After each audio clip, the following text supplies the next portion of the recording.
What's good, YouTube? It's your boy, Blue Blood Sports TV, and I'm back at y'all with another one. So, shouts out to my brother Chris Legg, man, because he sparked this idea in my head. And then after Chris Legg sparked this thought, I already was thinking about it, but he sparked the thought, and many people start hitting me up. All the detractors started hitting me up, and they started saying, your man, Devin Haney, is scared, right? He got nervous energy. Now, my brother Chris Legg, he simply asked the question. He didn't say he was scared or anything. He just simply asked, when you look at the Faceoff at the press conference with Brian Norman Jr. and Devin Haney, Devin Haney was bouncing around on the platform in front of Brian Norman, and Brian Norman had, the stern, no flinch, no blink stare down, right? And my brother Chris Legg said he looks into things like that, right? As I used to. So many people started hitting me up, and they're like, your boy nervous, he's scared. And I told Chris Legg, my brother, I said, I stopped putting stock into that. Reason being is because it's fool's gold. I used to think that in fights, in face-offs and weigh-ins and things of that nature, and look at the body language and look at the eyes, and then the fighters get in there and do a complete 360 from what I thought they was going to do. When you look at the body language of Chris Eubanks Jr., right? He looked like he was ready for war. He already won the first fight with Conor Ben. He's motivated for the second fight. He ready for war. That dude didn't have a sense of urgency from the first round on, right? But if you look at his body language and the build-up for it, it told the story that he was ready for war. And that dude laid an egg. Conor Ben washed him. I maybe gave him two rounds. I think 7 and 8. Then Conor Ben dropped him twice in the 12th round. I thought this dude was ready for war, right? So Devin Haney bouncing around in front of Brian Norman is not a symbol of him being afraid. And like every fighter says, they all afraid before they get in the ring, right? They all have jitters and anxious, and they don't know how the fight gonna play out. They have an idea of what they believe it's gonna look like. They have a script that they want to follow, a game plan. They don't know how the fight gonna play out. Look at Tevin Farmer and Floyd Schofield. Tevin Farmer had a completely different outcome than getting stoned in the first round 3 times by Floyd Schofield. Right? So the fighters themselves, they don't know how the fight gonna play out. And just because a fighter got the stone-faced stare down, don't mean that he ain't nervous or jittery or anxious himself, right? He, they ain't fighting right now. It's just a stare down, you know what I'm saying? So you just never know. You never know. There's fighters that look nervous, and I'm like, oh, he about to get knocked out. And they go in there and whitewash the fighter. So, again, I know people are, now I'm not referring to my brother Chris Legg. Shout out to Chris Legg, that's my brother. I'm not referring to him, but I know there's plenty of people that are hoping and praying that Devin Haney gets whitewashed and knocked out and stoned. They're praying that, right? They got their fingers crossed, their legs crossed, their shoestrings crossed, their toes crossed, right? They praying because all of the disdain and dislike for Devin Haney.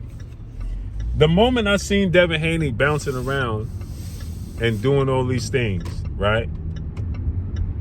I'm like, oh, immediately they're going to start telling the world that Devin Haney is afraid.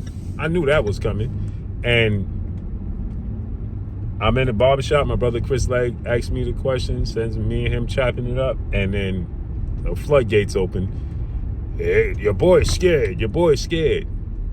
Okay. Right? So we don't know until they step in the ring on Saturday. Period. So you can say what you want. You can believe what you want. But ain't none of us going to know, including the fighters, what's going to take place until they step in the ring. Right? There's fighters that flinch, and it's just a lot that goes on. It's a lot of emotions that people are not taking into consideration. They was in training camp. They can't eat like they want to. They're anxious to get in the ring and show what they could do. And, in the case of Devin Haney, he's anxious to show the world that he ain't gun shy, like people are saying he is. And when you look at Brian Norman Jr., he's anxious to show the world that he is who, he says he is. And the level of competition is not a fluke. It's just who he is as a fighter. It just is what it is, man. It is what it is. You know what I'm saying? You get some people that's just their energy. Period. Is that an indicator that Devin Haney is afraid and he made a mistake? Come on, man. People don't understand the sport of boxing. Every fighter has fear in them when they're about to make that ring walk. They all afraid. Again, you don't know if you're going to step out the ring, even with a victory. You're going to step out the ring like you walked into the ring. Even with a victory, you don't know how that's going to play out. So, again, their life is on the line. They all have nervous energy. Some show it, some don't. Some are better at hiding it, some are not, right? Manny Pacquiao, he go to fights and he be laughing and joking and doing all these extra things, right? Taking pictures, laughing, joking, and then he flipped the switch. Some people look at Manny Pacquiao when he doing that, oh, this dude ain't serious. He ain't focused. You know what I'm saying? When Floyd fought Oscar, and he was bringing out the chickens and doing all the antics and the dancing, oh, Floyd is scared. He nervous. Well, what happened the night of the fight? When Floyd was doing all the antics with Ricky Hatton, there's only one Ricky Hatton. Remember he was doing all these antics? Well, how'd that play out? He knocked Ricky Hatton out in the 10th round. The late, great Ricky Hatton. Sounds weird to say, right? So, again, nobody knows. Nobody knows. That's why it's intriguing. That's why we need to get the best fighting the best more often, because it's intriguing. And regardless of what people want to say, this is the biggest fight on this card. Period. Right? Remember, they said Keyshawn Davis, when he was doing all the antics with dude he fought before he's supposed to fight Edwin Ellis. No, not him. Not Baranchak. The guy he knocked out first, right? When he fought that dude and Keyshawn was doing the antics in his hometown and everything, he ain't focused. He got nervous energy. And he go in there and whitewash the dude. So, again, I take it with a grain of salt. That's my thoughts. I take it all with a grain of salt, man. It shows me absolutely nothing. Again, like I said, and when people said, man, Brian Norman power is overrated. Again, what's his name? That dude that said that he fought, right? It's not about that. It's about the adjustments he make on this Saturday. Period. So let's see how it unfolds and plays out, man. But as far as Devin Haney being afraid, of course he's gonna get slapped with that label, man. People don't like him. They got a lot of disdain for him. I mean, you got major podcasters pushing that everybody should boycott and want to see Devin Haney out the sport of boxing. The problem is, if Devin Haney is victorious, then what?